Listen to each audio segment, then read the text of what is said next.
Alrighty, what is going on, Pats Nation? You guys already know who it is. Patriots Global here, back with another one. Today we're going to be doing a live stream. I feel like it's been a month. I mean, maybe it hasn't been. Maybe it's just me. But it has been a good minute since we have done a live stream. Your boy's been very, very busy. There's been a lot of stuff going on. So obviously I was a little behind the eight ball with some of the videos. At this point, I'm just going to kind of trash the last couple videos I made about Patriots training camp, just because at this point, I mean, training camp recaps are great in the beginning, but I think even statistically, I've kind of seen you guys take a little bit of a dip off when it comes to, let me put this over here a little bit, when it comes to those training camp recap videos. Not as much people are as interested in them. At the end of the day, I don't want to put forth the time and effort to put out content you guys aren't interested in watching. Obviously, there's no point in doing that. So I'm just going to scrap those last couple of videos. We're just going to start fresh. We're going to talk just about the matchups. We're going to talk about just a plethora of different topics that I've wanted to talk about for a while now, but haven't been able to make those videos because I've been solely focused on doing these training camp recap videos. So we're going to just hop into this. There is some stuff that I do want to pull up here. So you guys just give me 1 second. Statistics that came out about the game. I want to make sure I have those on hand. But we're going to make this an interactive one tonight. I do want to hear your guys' thoughts. I want to know your questions on the game. Like, let's have an actual discussion about this game. You know, I don't want this to just be about my thoughts. I want to know, hey, what were your guys' thoughts on this game also? So ultimately, for the game as a whole, I thought that it was a good game. At the end of the day, a win is a win, but it was not the most intriguing game. It was a little bit dull. I'm not going to lie. It wasn't the most interesting from start to finish. There were some good times. There were some decent moments. Like, hey, there were some good moments for Mac Jones. Some of those throws we saw, those were exciting. Although his receivers might not have caught the ball, they were still exciting to see the potential that Mac Jones already has as a rookie who just joined the NFL a couple of months ago. So that was something interesting to see. The Ramondre Stevenson, 91-yard touchdown was unbelievable. Did not see that coming. We'll get into that a little bit later. I don't want to hype that up and have everybody think, hey, Ramondre Stevenson's a 1,000-yard ball carrier for 2021. So we're going to get into that. But again, obviously some good moments. Jawan Bentley interception, or not Jawan Bentley, but Jawan Williams interception. But I feel like for the most part, this was a little bit more of a dull game. There are some players that I do ultimately wish the Patriots had in there for a little bit longer. But all around, I was surprised to see the starting unit out there as much as they were. I was not expecting to see as much of J.C. Jackson. We'll get into all of these guys and their usage and their playing percentage of this game.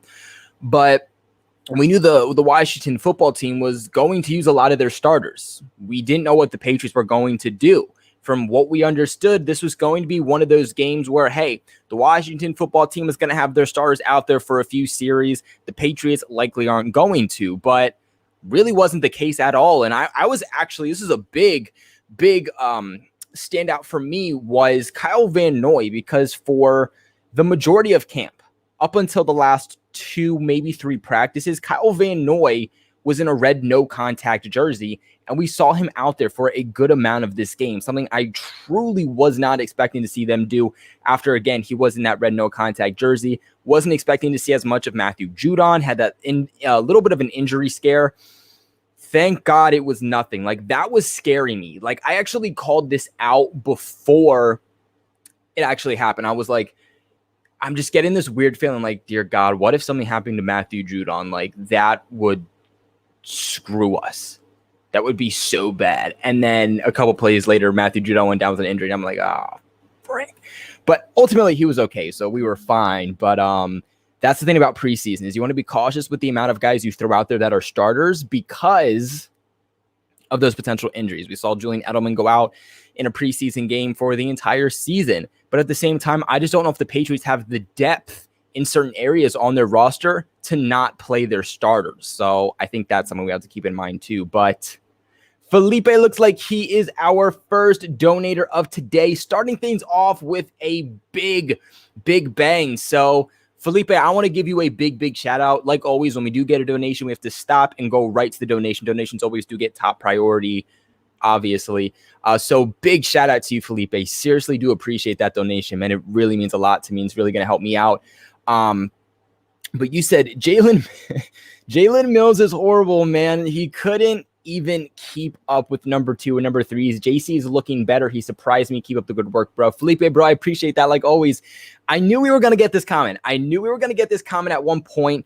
I already saw some of you commenting, telling me that Jalen Mills better be on the loser side of the winners and losers video. So we will actually get into, I can actually tell you his stats. I can tell you his usage, and I can tell you his advanced statistics. So defensively, Jalen Mills. I went to the wrong side. One sec. Defensively, Jalen Mills played down to linebackers. Jalen Mills, where is he? Jalen Mills played only 18 defensive snaps. Believe it or not, he played 18 defensive snaps, which accounted for 22% of those defensive snaps as a whole. Now, how he did in coverage, let's see. Coverage stats. Okay. So Jalen Mills was targeted 3 times by opposing quarterbacks. He allowed 2 receptions out of those 3 targets, allowing 29 yards. Quarterbacks had a passer rating of 97.9 when going his way. Now, look, something I will say here in Jalen Mills' somewhat defense is that they're using him as an outside cornerback. With J.C. Jackson being CB1, they're going the route of using Jalen Mills as CB2. And this just goes to show Stephon Gilmore has to get back in the building, or the Patriots have a very, very big gap in that defense that they spent so much money on and so much draft capital on this offseason to try to bulk up and to try to change what the factor was in the 2020 season. We go from one of the best units in the secondary in the NFL to a mid-tier, low-tier team in the NFL if Stephon Gilmore does not come back. I agree with you. J.C. Jackson, getting these starting reps has definitely helped him out 100%. Now, let's see how things go in the regular season when you have to go up against a top-tier quarterback and you have to go up against the best receiver in the game. Then let's see how J.C. Jackson does. But I 100% do believe and stick with what you're saying that, hey, J.C. Jackson getting these starting reps in training camp, in preseason, it's helping him out a lot. But Jalen Mills, we saw, because the Washington football team, they've made really good strides the last couple of seasons, especially this offseason. Curtis Samuel, Terry McLaurin, one of the best wide receivers in this league.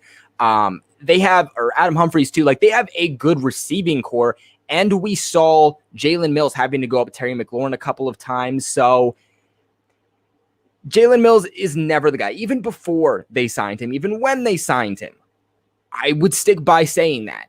And this is something that I've said even since they have signed him, is that he's not a great coverage defensive back. More specifically, he's not a great cornerback. He's not someone you want to be CB2. At complete best, you'd want him to be CB3. You know, if the Patriots have to roll into the season with Jalen Mills as CB2, we're going to struggle all season long. That's kind of like throwing Eric Rowe out there to be CB2. You wouldn't want that to happen. Let's not do with Jalen Mills. Even when they signed Mills, I know they brought him in for the versatility, but I never saw him as a cornerback. He did better as a safety, as a strong safety, as a free safety. That's how he did better in Philly. Not saying he was elite by any means, but that is where he found more success. So if the Patriots really do want to utilize him and play him to the best strength of his ability, because yeah, he can play everywhere defensively, but if we're going to talk about his strengths, it looks like it's going to be more as a safety, whether that's strong safety, hybrid linebacker, safety playing in the box, or it's just playing free safety back there with a Miles Bryant or a Devin McCourty. So I would like to see them play him more there, but it looks like right now we're seeing him more on the outside as a corner, and it's not boding well for him. I completely agree with you guys, especially you, Felipe. Let's me get back to the chat here. Oh, shoot, we're all the way on the other side. That's why. So, again, Felipe, huge shout out to you. Let me make sure the thumbnail is up on today's live stream. But I think that was a really good touching point. That it's a good thing you brought up, Felipe, because I don't know if I would have remembered to bring that up. I definitely would have remembered in the winners and losers video, but I don't know if I would have remembered in this live stream. So thank you genuinely for bringing that point up, because Jalen Mills and how he played is definitely something we do need to touch upon. And I'm definitely glad that we did. So it looks like the thumbnail is up and we're good. So let's just continue on here.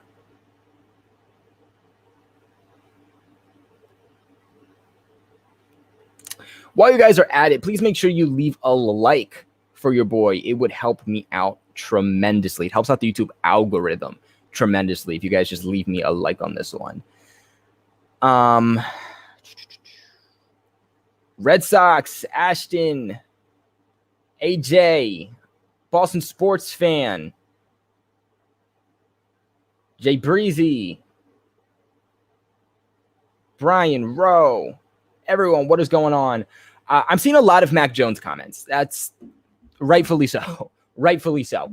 I'm going to touch on my Mac Jones overall thoughts here. I was not expecting Mac Jones to play as much as he did.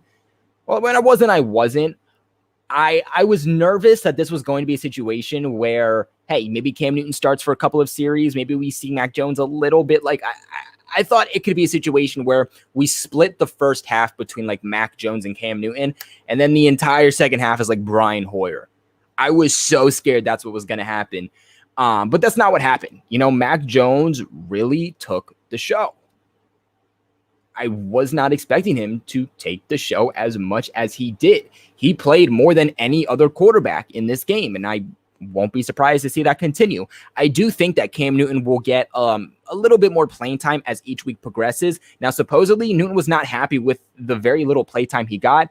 It is preseason week 1, so like Cam Newton has a history with getting injured in the preseason, so I'm sure they want to be cautious with him, rightfully so.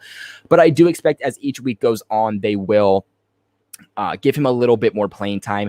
Newton only had about 12 snaps in week 1 of the preseason, which accounted for 20% of the offensive snaps. Brian Hoyer came second. He played only 2 more snaps than Cam Newton, surprisingly. Brian Hoyer played 14 offensive snaps, which accounted for 24% of offensive snaps, while Mac Jones played 33, which accounted for 56% of the offensive snaps. So they're really giving him a bulk of the work. What I'm hoping to see forward is, hey, as we progress for the next 2 weeks, we'll see a little bit more of Cam Newton, but we'll also continue to see a lot of Mac Jones. I'm okay with seeing a little bit less of Brian Hoyer, or even none of Brian Hoyer, if that means we are given a little bit more time to Cam and Mac.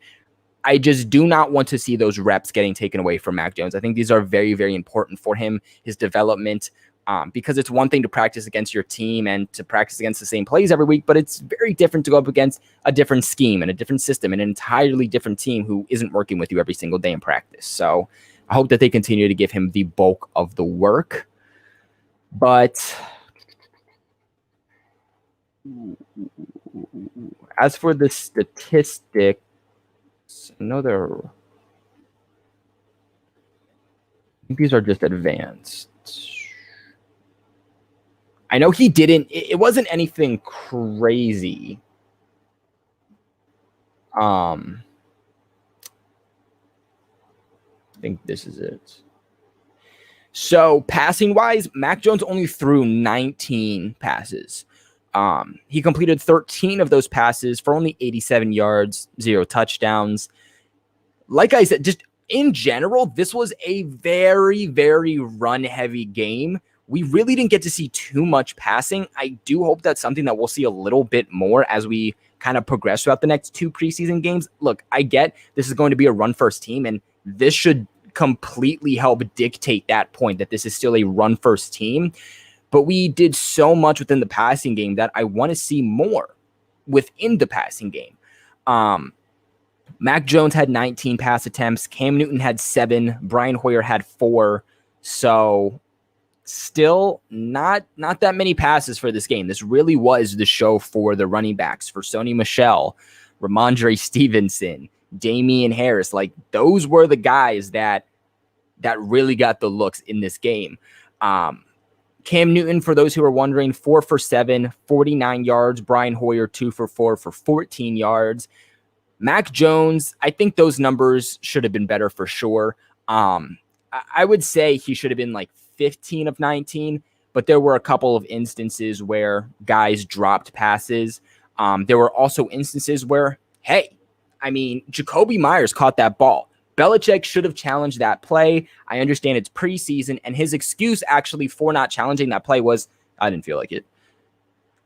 I mean, it's preseason, so okay, it doesn't really matter if you win or lose that game at the end of the day. And I think he wanted to put, I think, Mac Jones more in that situational football where, hey, it's 3rd and whatever it was, go ahead and convert. You know, instead of saying, all right, well, you made the pass, so here's your first down, fresh new set of downs. Like, no, I think he wanted to see him on 3rd down to see what he could do and could he capitalize with on that drive. But that catch by Jacoby Myers, excellent catch, by the way. That was a catch, so that should have been ruled as one, so he isn't 13 for 19. And then I think that really, really amazing pass by Mac Jones, perfectly putting it in place for Christian Wilkerson. I'm not going to say it should have been a catch. Really was good coverage by the defensive back for the Washington football team, but you would like to see Christian Wilkerson at least try to get that ball. It seems like Mac placed it perfectly, and Christian Wilkerson was just like, dang, I didn't have a step on the guy, didn't have separation enough, so I couldn't get it. Like, no, fight through the contact, at least try to make a play on the ball. Mac, again, placed the ball perfectly, and Christian Wilkerson just kind of looked like he was like, the guy has really tight press coverage on me, so I'm just not even going to bother. So I didn't like that play by Christian Wilkerson, but I still think that was 100% a catchable ball. So I don't think those stats totally dictate how Mac Jones performed, even though alone those stats aren't bad.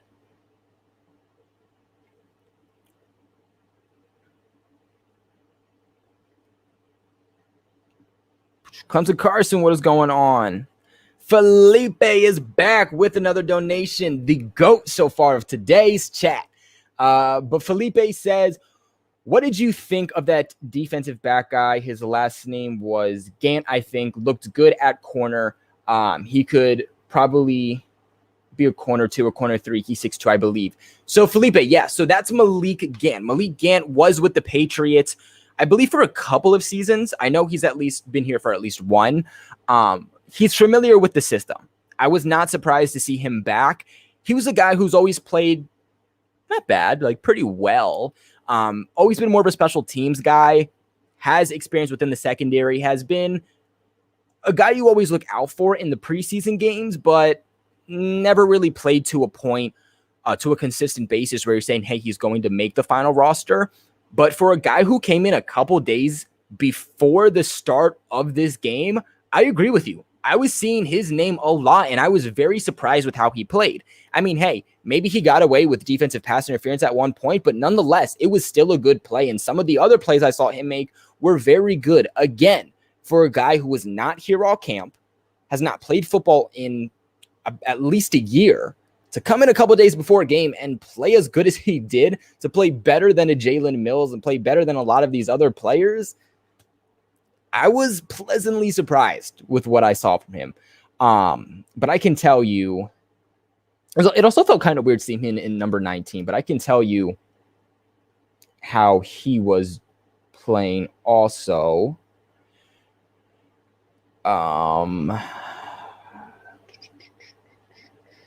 So, actually, no, I'm going to go to advanced stats because I want to see exactly where he was playing. He usually plays in safety, not at corner. So I think if he made the roster, it would be as a safety and not so much at cornerback. I think, and this is something that I've been believing for a while, I think his name's Dre Kirkpatrick. Patriots brought him in for a workout a few months ago. Didn't sign him, but worked him out.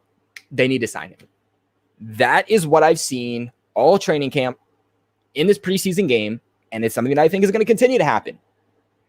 J.C. Jackson gets injured. Stephon Gilmore gets injured. We don't even know what's happening with Stephon Gilmore right now. You need depth. And I think this should really have shown people in Pats Nation just how much we should have appreciated Jason McCourty, because a lot of people got on his butt for not being as good as they liked. But now you see how good and consistent he was for this team and how big of a piece genuinely he was. Now that you don't have him, now that you see the hole that him leaving left, now you're like, well, oh, shoot. Jason McCourty was a bigger piece than we realized. And I hope that Pats Nation gives him the credit now that he deserves that he was not getting before. But I'm curious to see how much Malik Gant played too, because I feel like I saw him all game long.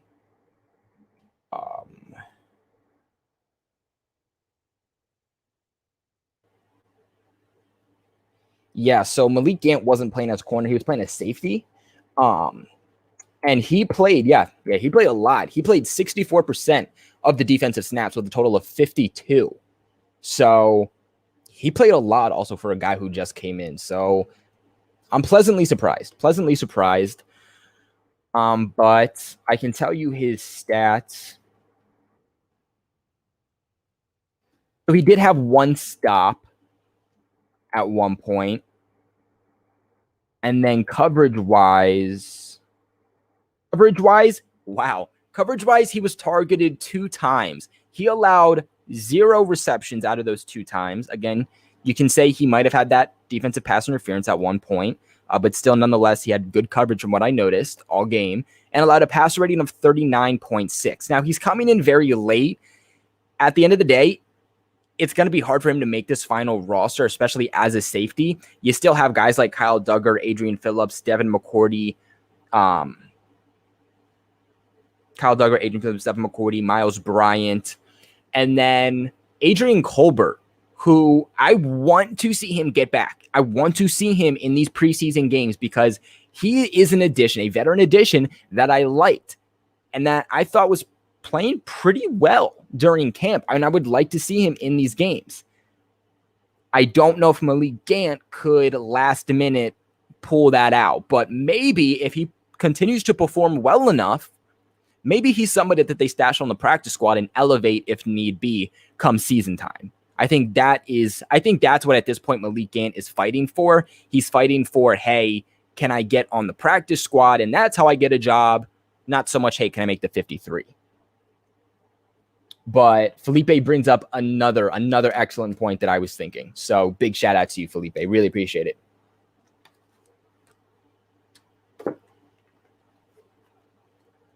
All right.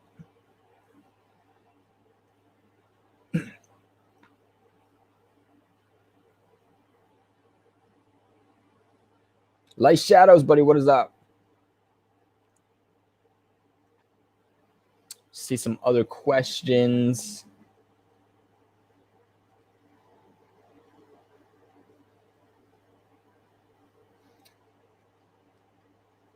Yeah, so I mean, I talked about corner at least a good amount in my kind of concerns with that. But I do agree that corner is, and I'm thinking about making a video where I just touch on like some holes that I think the Patriots have, maybe some free agents they could still sign. But overall, just some of my concerns I'm still having with this roster and some of the holes. But honestly, corner's number one. And that sucks to have to say because it's like, wow, you have Stephon Gilmore, you have JC Jackson. Like, you wouldn't think that's the case. But I think depth on the offensive line, well, offensive tackle, I think interior they're fine, but offensive tackle depth, and then depth there in the secondary, that brings legitimate concern to me. I mean, we were talking about the defensive line and linebackers, but mostly the defensive line kind of being the weak spot of the Patriots defense over the last couple of years, and the secondary being what pulls this team along. But it really could be the defensive line. And something that I was thinking to myself, and everyone's like, wow, Belichick never goes out on the defensive line like this. Especially because he already has a great secondary. Like, he always has a great secondary. Like, he always relies on making sure that secondary is intact before anything else. And that's not really the case right now. And I'm thinking to myself, well, with so many holes, so many question marks right now and in the future with this secondary, maybe Belichick sees it as kind of a wait and see approach, not like he knows exactly, what's going to happen and knows, hey, we don't exactly have the answer right now. So what if he's trying to help compensate for that fact by vamping up this defensive line? Because remember, we've been saying the Patriots secondary, having that elite secondary will help give at least a little bit more time to the Patriots defensive line to help those guys be able to get to the quarterback, because the quarterback is going to have to hang on to the ball a little bit longer because the Patriots have such a good secondary. Now, Belichick could be potentially looking at this as a situation where, all right, the secondary has some questions and potential issues. I need to vamp this defensive line, make sure that we get to the quarterback right away. As soon as that ball is snapped, get good pressure, so that the quarterback doesn't have time to go through his reads, doesn't have time to throw the ball. I mean, hot take there, but just something I was thinking about that I thought, I should share with you guys. Your boy needs a haircut, so forgive me. Forgive me.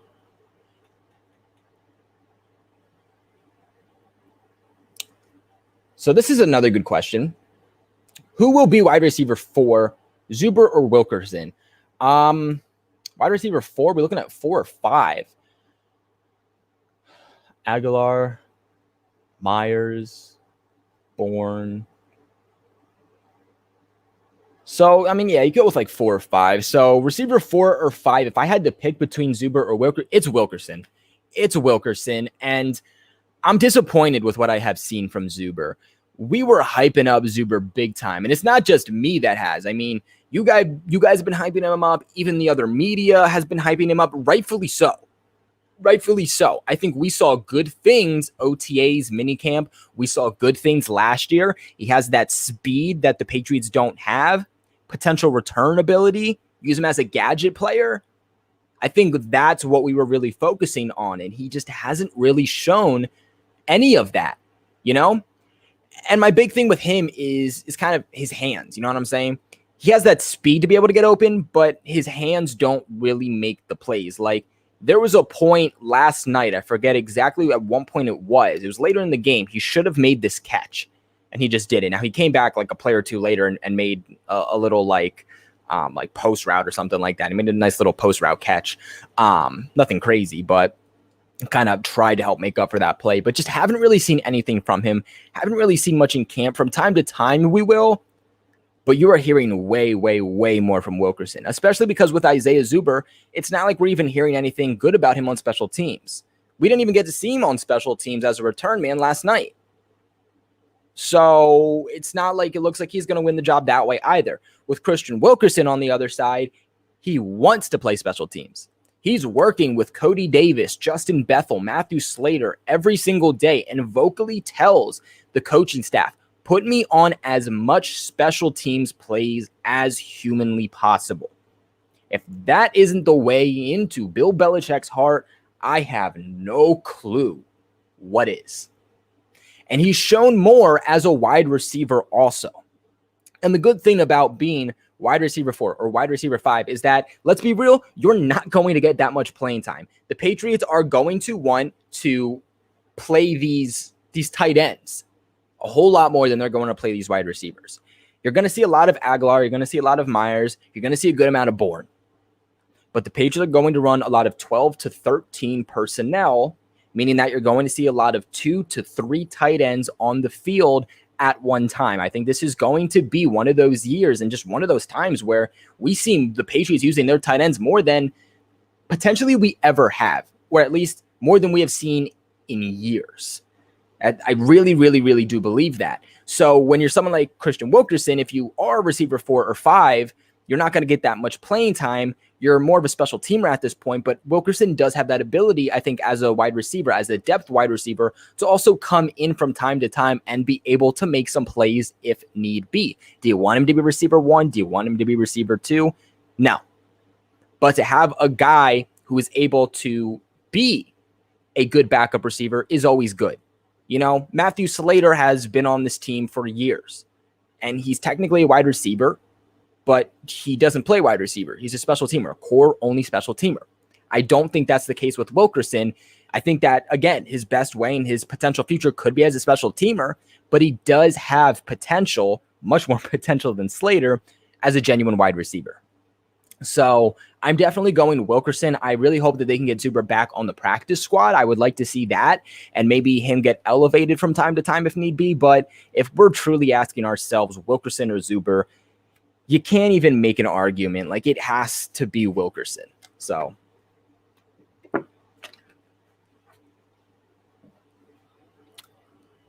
all right. Some great questions here tonight, guys.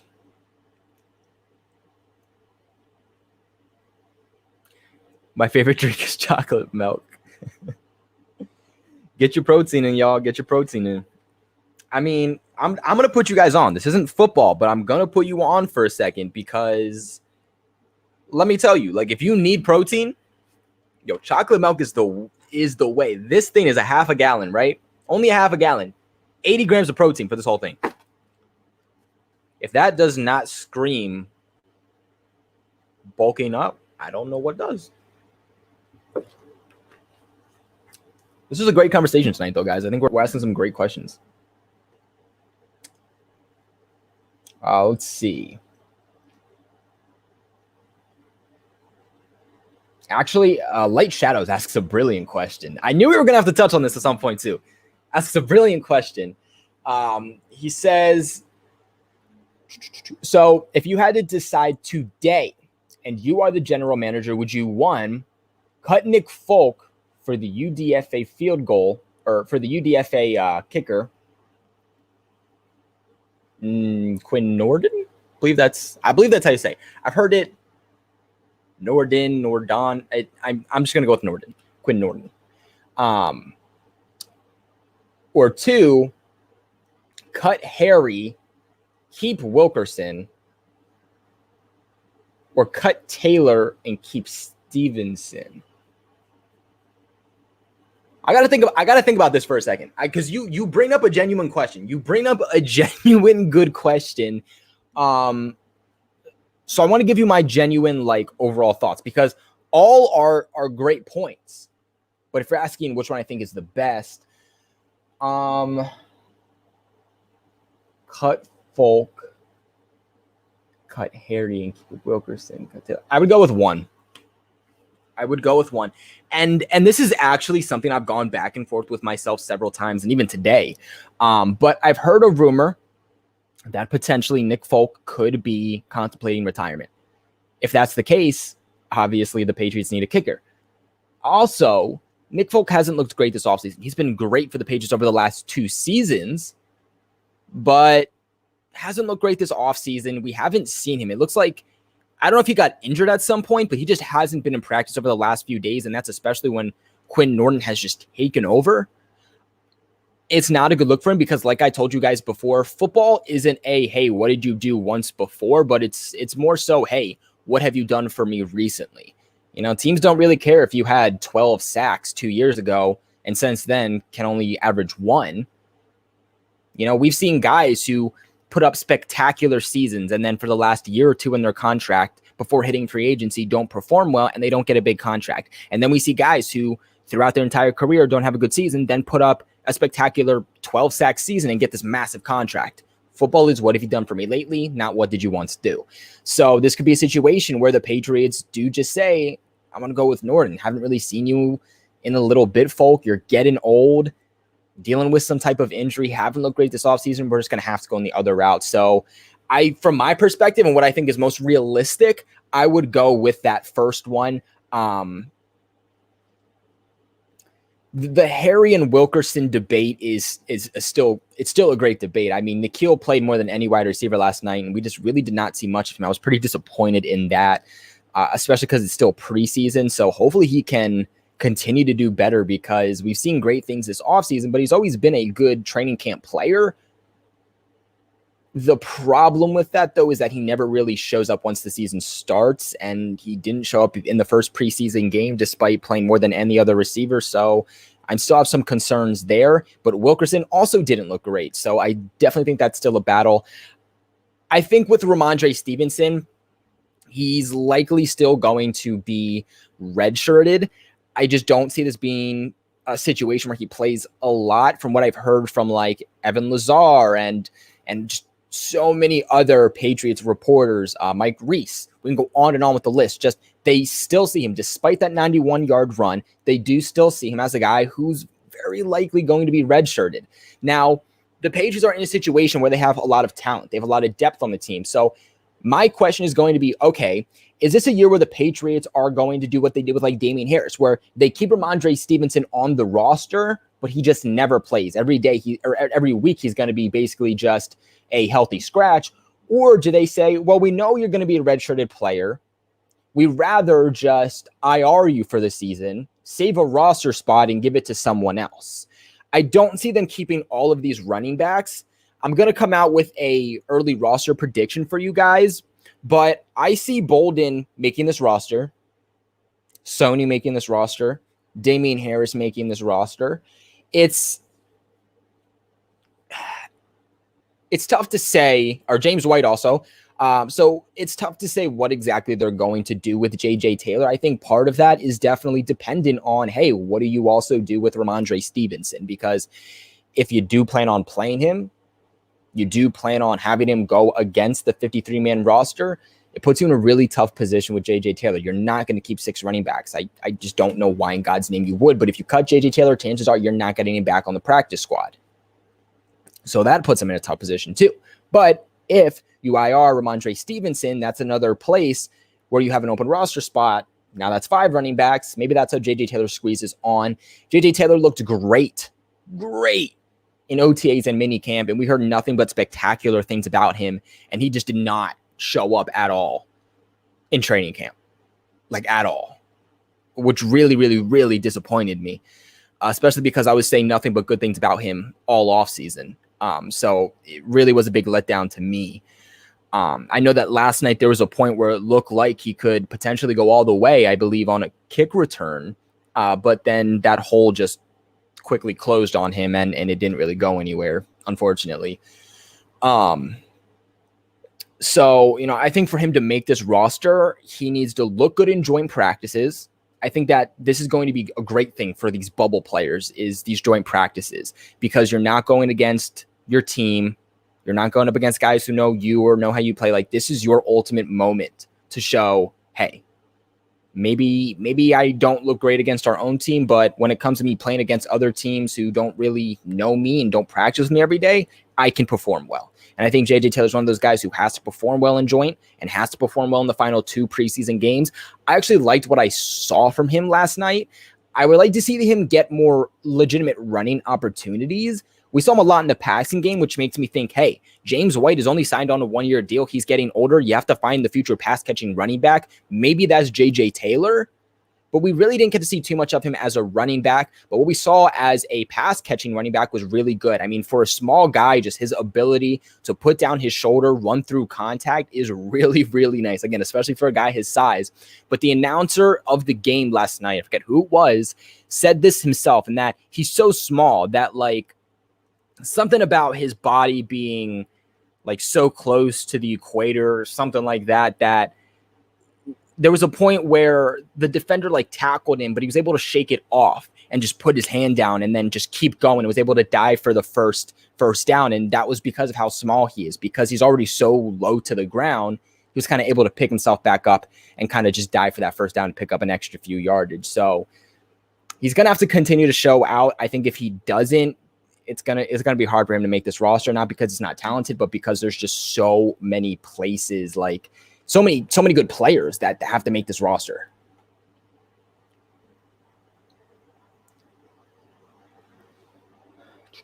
Neil, buddy, what is up? Neil, I'm gonna get to your donation, my guy. Make sure we don't get anything else, because I know I kind of went on a little bit of a rant there. That's my bad, guys. All right, my boy Neil Ray comes at us with a dono. Neil, my boy, you said, bro, I want what Stevenson's mom is feeding him. Yo, me too, dude. Let me tell you, not about football again, but whatever I'm eating is not what these guys are eating, because I am just not getting to that size. I'm just not. So I don't know if this dude just eats like 3 jars of peanut butter a day, but I would like to figure it out because whatever I am doing is just not correct.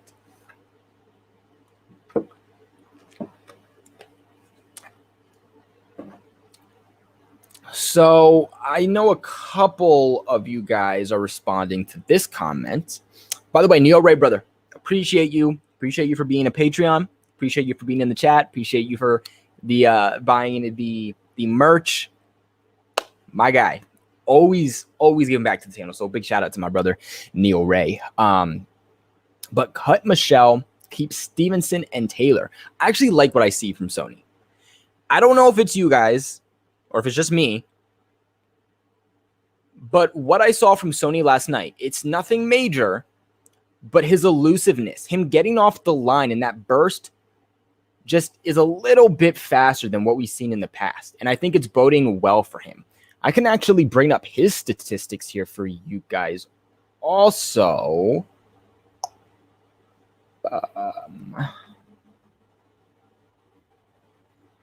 Just give me 1 second. So offensively, he played about 13 snaps, which was 22% of the offensive snaps. And then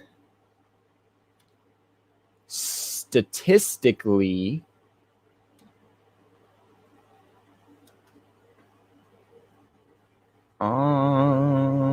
is it going to tell me?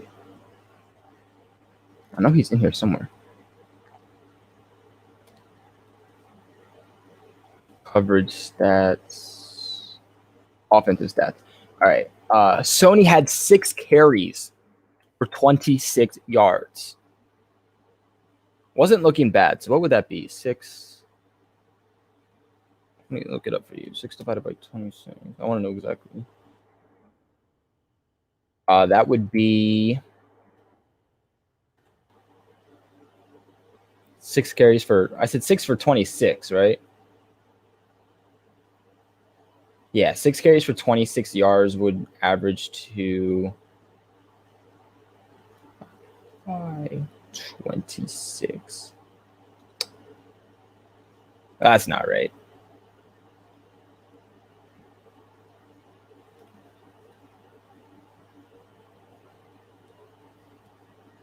So he's averaging about 4.3 yards a carry. That's not bad. That's not bad at all. He's looking good.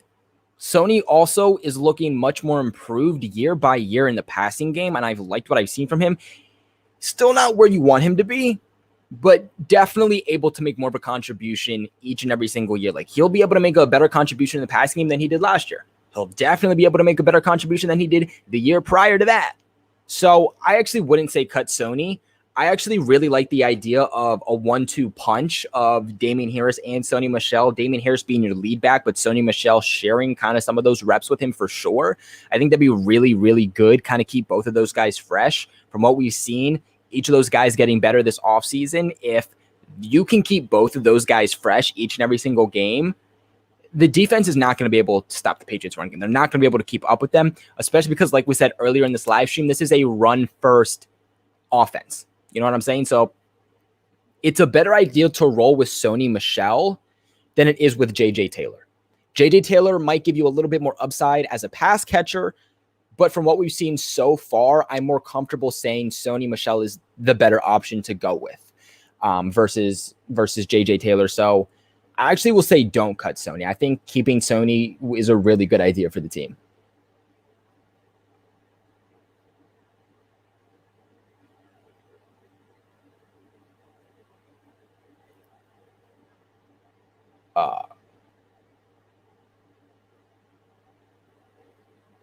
His center to gravity. Yeah. It was like something like that the announcer said. Yeah.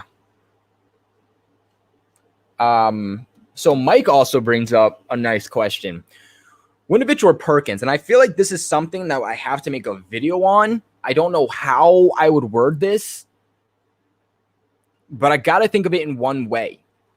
Because what is Chase Winovich's role when he comes back? I love Winovich, but I can't help but to think, where does he go when he comes back? What is his role? Because the team is not missing him out on the field. I hate to be that guy because Winovich is one of my favorite players on this team. Always has been. But where is the piece for Chase Winovich along this defense? Because you look at Uche, he's playing everywhere. We saw Uche playing a lot as stand-up linebacker, and that's what we're talking about doing with Winovich. Winovich, hey, maybe with the weight and what he did this offseason will make him a much better DE in the game this upcoming season. Maybe. But from what we've seen, and if history is going to repeat itself, we haven't seen enough from Chase Winovich as an edge defender to say, you deserve to be on this roster. You're a part of our future. But we said, hey, let's see him as a stand-up linebacker. Let's see him as a middle linebacker because we saw a good amount of promise when he was there. The Patriots shot him a little bit there this past season, and he looked really good. But kind of where's that place for him now? We're seeing a lot of that with Hightower, a lot of that with Van Noy. We're seeing it with Uche, Perkins playing as outside linebacker. Where exactly would Uche be able to fit at this point? I just don't know. It just seems like, again, with all of the pieces, he would still just be a rotational piece. And when is he going to come back? He hasn't been at training camp at all.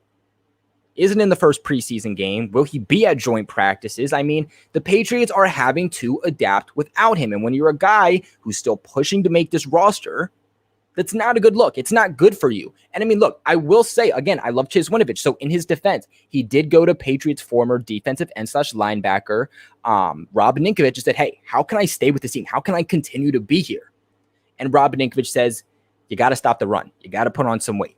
Because that's the thing with Chase Winovich. Yeah, great motor, great guy, great player, good at getting pass rush, but he gets bullied on the edge when it comes to stopping the run. He's very one-dimensional. That's why he's, over the last few years, since he's joined the Pats, has been a rotational piece. We'll have to see. And he does look bigger. And I know he's worked a lot this offseason, so we'll have to see if that's a dynamic that can change for him as an edge rusher and being able to set the edge for this upcoming season. But if not, that's not the factor. You have to ask yourself, okay, where does he play now? Just something to look at. But Perkins, I was actually very surprised with the statistics that came out. I was not expecting the stats to be what they were. No, wait, no, this is coverage stats. I can tell you how he performed. So defensively, he played a good amount. Defensively, he played more than any other edge defender. He played more than Uche, Matthew Judah, like everyone. As an edge defender, he played 53% of the Patriots' defensive snaps, which I didn't feel like I saw him out there that much, but he was out there a lot. And he played 43 total defensive snaps. And then statistically, I scroll down. Statistically, he put up 4 stops and 4 pressures.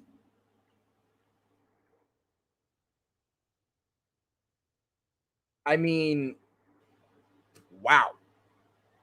For a guy's name who we haven't really heard, for a lot of depth behind him, for a rookie, that is a good showcase. Now, hey, it's still against 2-3s, the Washington football team, so let's see if he can continue to keep it up.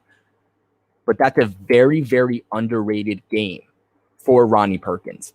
Especially because, hey, you want to look at other players like Josh Uche. Josh Uche, I thought, performed really well. Josh Uche had 3 pressures.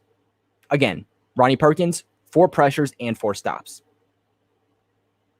Deshaun Bauer, 1 sack, 2 pressures, 1 stop. Rashad Berry had a pressure. Henry Anderson had 1 pressure. Matthew Judon had 1 stop and 1 quarterback hit. Like, put that into perspective when trying to think about how Ronnie Perkins played. So, not too much to say about Perkins, but pleasantly surprised with the statistics that came out about how he played.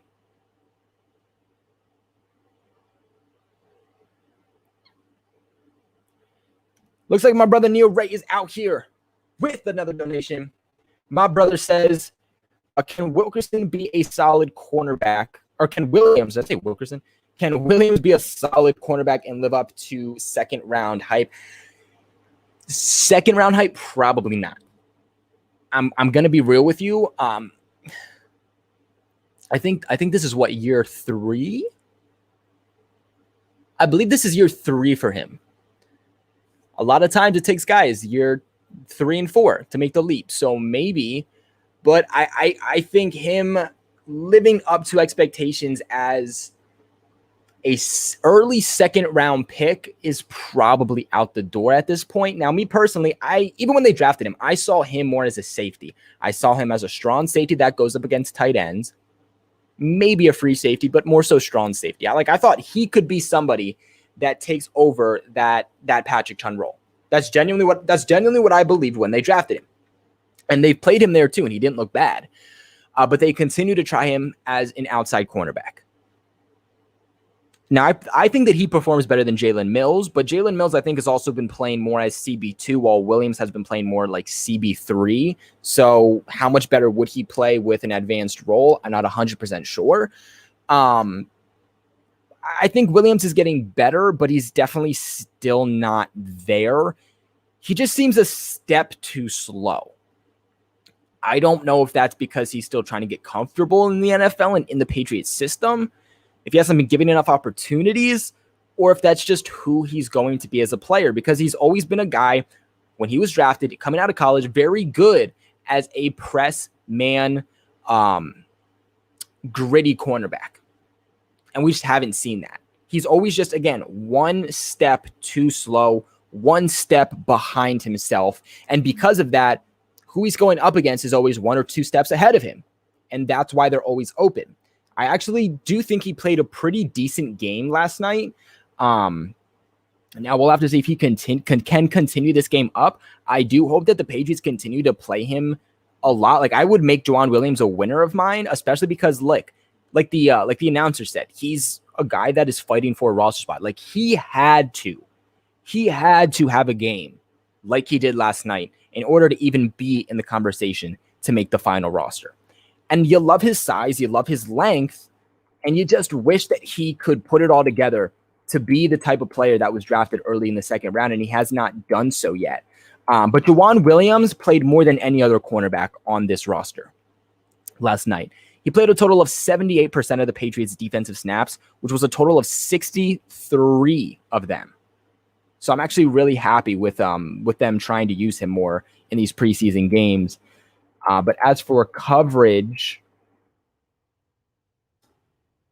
he was able to put up 1 stop, and then he was targeted 3 times. He allowed 1 reception for 18 yards, also had that interception, had a pass broken up, and averaged a passer rating, or when he was targeted, averaged a passer rating of 15.3. Now, I will say, I think a lot of people were hyping up that interception. Again, he needed that, and it looked good, but let's not hype it up too much. I think it was more so kind of right place, right time, not, hey, that was spectacular played by Juwan Williams. I actually think a very underrated player was Michael Jackson, who statistically, they might not pop out, but he had a pretty good game. I feel like I saw 35 a lot, and I was just thinking to myself, it's a pretty decent player. And that was Michael Jackson. Now, Michael Jackson played, I believe, the second most out of all the corners.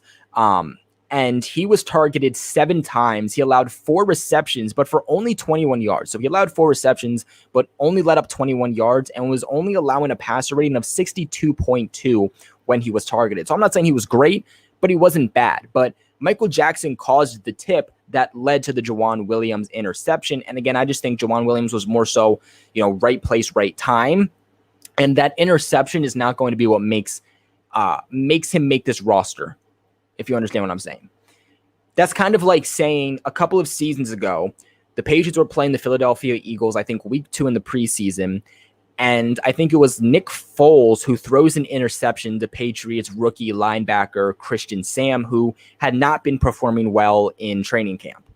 That's like saying because of that interception, and that interception was literally just like placed in his hand. Like he didn't have to make a play on it. He just like the ball landed in his hand. He did nothing. It just came right to him. And that's like kind of like saying, hey, Christian Sam should make the roster because of that interception. Just like saying Jawan Williams should make the roster because of him making this interception. I think we have to base it more off of his coverage stats and what he was doing all night and how he's going to perform in joint and the final 2 preseason games. So I think it's still too soon to say, but strictly off of that interception should not really be put into perspective on if he should make this roster or not. That's just something I wanted to point out.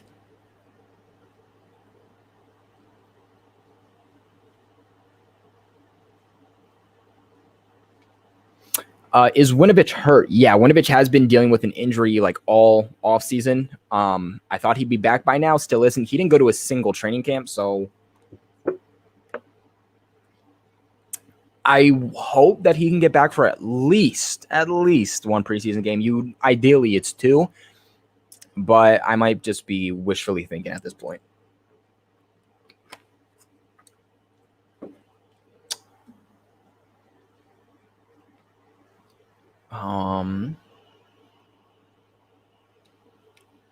So I feel like I should probably touch upon this question because I think the majority of you have this question, and that's Mac Jones. Mac Attack, does he start week 1? I'm still saying no. He played a decent game, looked better than Cam Newton, was also given more opportunities. This is also still just week 1 of the preseason. I think Mac Jones, excellent ball placement. Holy, for a rookie, the balls that he was throwing, wow. I mean, I'm still in awe of the fact that he made some of the throws that he did.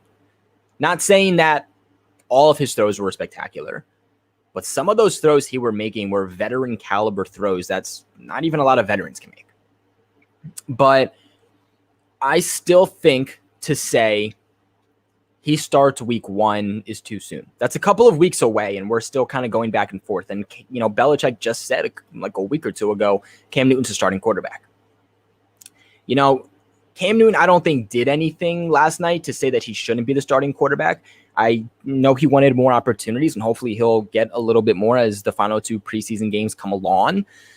And obviously it's as long as you use it right, it's easier to look better with more opportunities. And Mac Jones had like double or triple what Newton had last night. But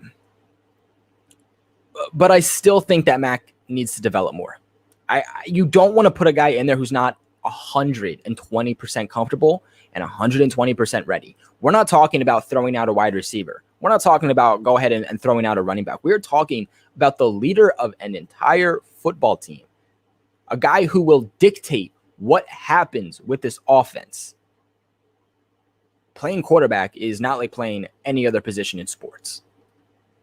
Therefore, if we're talking about his development, his confidence, and what happens with this team going for the next several years as our starting quarterback, I would say let him get to be where he needs to be and then go from there. He's gonna give him all of the time in the preseason for all I care.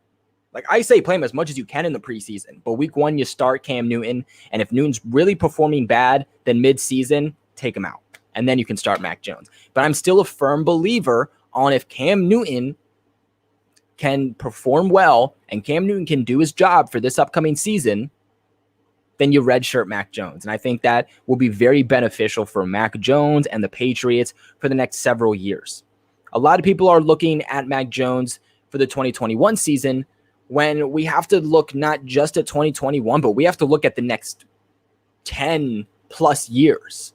We got to look at, okay, do you want to make the playoffs this year? Do you want to maybe make it to the Super Bowl this year? Or do you want to get some several rings for the next 10, 15 years with Mac Jones under center? That's how I see it. And I want to do everything possible to make sure that Mac Jones can succeed to the best of his ability while he's here in New England. So, I think that time is only going to help him. It's not going to make him any worse. It's only going to help him. So that's how I see the situation.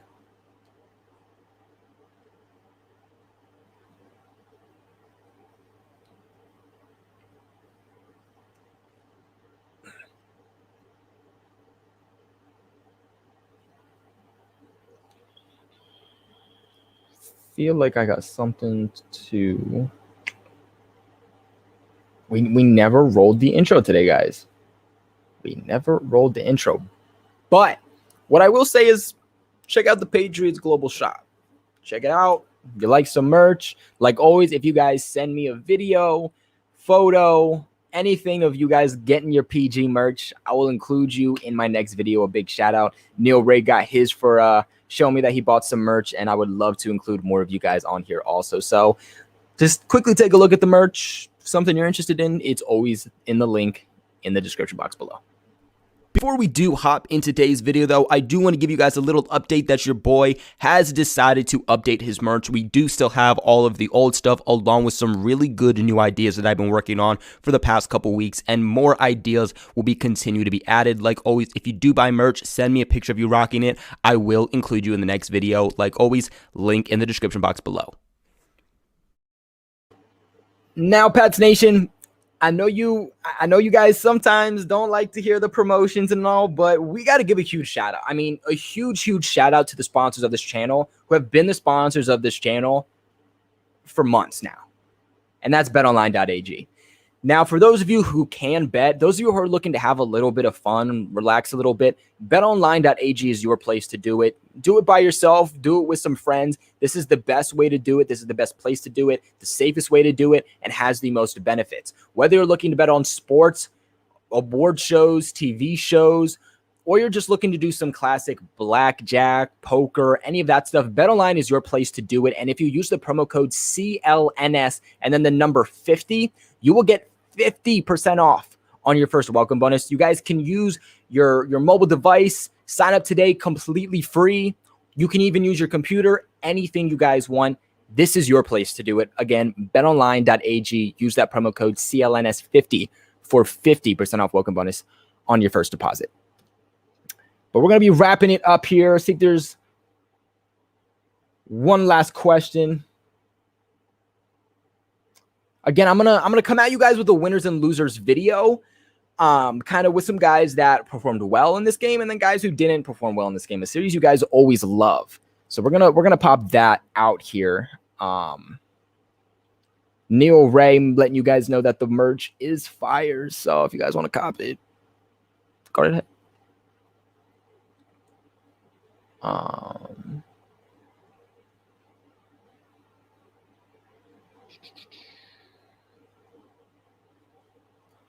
But I think we're going to end this one here. What I will say to end this off about this matchup was the defensive line did not disappoint. I think there's still a lot of moving parts to this defensive line. I'm really excited to see what this team will look like defensive line-wise when everything comes together, like with all of the legitimate starters playing together, because everyone was kind of scattered. But seeing everybody play together, I think is going to be really fun and really interesting. I also saw a little bit of a difference in Lawrence Guy. Like, Lawrence Guy's always been a great player, but he's been a guy that's always getting double, triple teamed because there's nobody else that they have to worry about on the Patriots defensive line. And now there is. So it's letting him get open more. So we could potentially see a bigger season here for Lawrence Guy also. So super excited for him after a big extension also. But Matthew Judon just insane. I am so excited for Matthew Judon. I think he's a perfect fit for the Patriots, perfect fit for this defensive system. I think that this is going to be a great year for this defensive line and getting those guys in the backfield. Carl Davis, a guy who's fighting to make this roster, looked really good. Like, when it comes to the starters, to the depth pieces, we just have really good pieces. And it's not so much of, hey, is it going to work? Because it's 100% going to work. And we've seen that in training camp and the preseason. But it's more so we have so many moving parts on this defensive line, so many players, both starters and depth-wise. How is everything going to fall into place? And I'm very excited to see it. But Pats Nation, I appreciate you guys for watching this live stream. An excellent discussion. Like always, I'm going to leave this live up on the channel for those who didn't get to watch the full thing, or if you just want to go back and watch it again. So you guys can do that concluding this live stream. But like always, I am Patriots Global. I appreciate you guys for watching this one. So much great things to come, so much content to pop out as football is officially back. Go Pats, and I will see you guys in the next one. Thank you again for watching.